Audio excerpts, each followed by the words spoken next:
বিদেশে যাওয়ার জন্য পল্টনের এই মানি এক্সচেঞ্জে ডলার কিনতে এসেছেন মাসরুর ফাহিম, কিন্তু হঠাৎ করে গুনতে হচ্ছে বাড়তি টাকা। এখন তো দামটা অনেক বেশি। কার্ডের জন্য ফার্স্টে ব্যাংকে গিয়েছিলাম, পরে এখানে এসে আর কি নিজে যাচাই টাচাই করে যেখানে ভালো মনে হয়েছে সেখান থেকে করিয়েছি। কেন্দ্রীয় ব্যাংকের হিসেবে ২০২৪ সালে অন্তর্বর্তী সরকার দায়িত্ব নেওয়ার সময় ডলারের দর ছিল ১১৮ টাকা, আর ২০২৬-এর ২২শে জুলাই তা বেড়ে হয় ১২৩ টাকা ৬০ পয়সা, অর্থাৎ দর বেড়েছে ৫.৫%। আরও সুনির্দিষ্ট করলে ২৫ দিনেই তা বেড়েছে ৮৫ পয়সা। তবে এই দর আরও খানিকটা বেশি খোলা বাজারে। সপ্তাহ দুয়েক আগে প্রতি ডলার ১২৬ টাকায় পাওয়া গেলেও বর্তমান তা পৌঁছেছে ১২৭ টাকায়। এতে ব্যয় বাড়ছে সাধারণ গ্রাহকদের। যার খুব জরুরি প্রয়োজন সে নিচ্ছে, আর ধরেন মানি চেঞ্জাররা পাচ্ছে না, কেউ যদি বিক্রয় করতে আসে সেই ক্ষেত্রে তো সে ওই হিসাবটা করবে।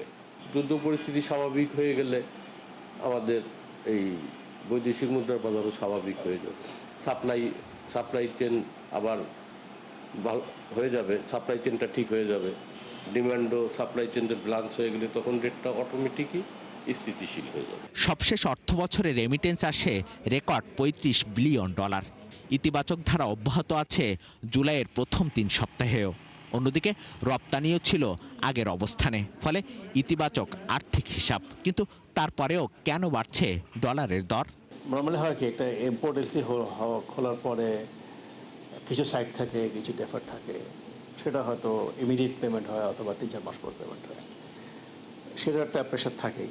হঠাৎ করে কিন্তু একটা বিরাট ডিভ্যালুয়েশন দেখতে পাবো, যেটা আমরা ২০২২ সালে দেখেছি। যদি সার্ভাইভ করতে হয় এছাড়া উপায় নেই।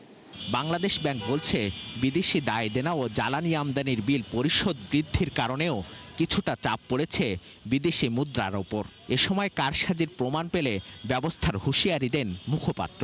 রেটের ব্যাপারে মার্কেট উইল ডিসাইড যে প্রাইস কত হবে, আমরা কোনো প্রকার হস্তক্ষেপ করব না।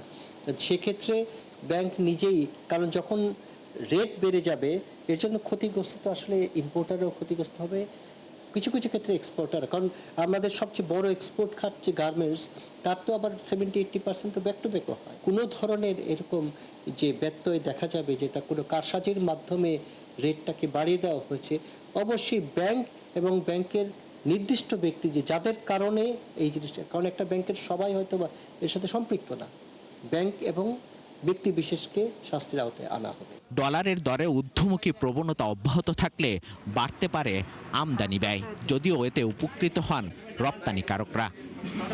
মিসবাহ হাসান, ৭১, ঢাকা।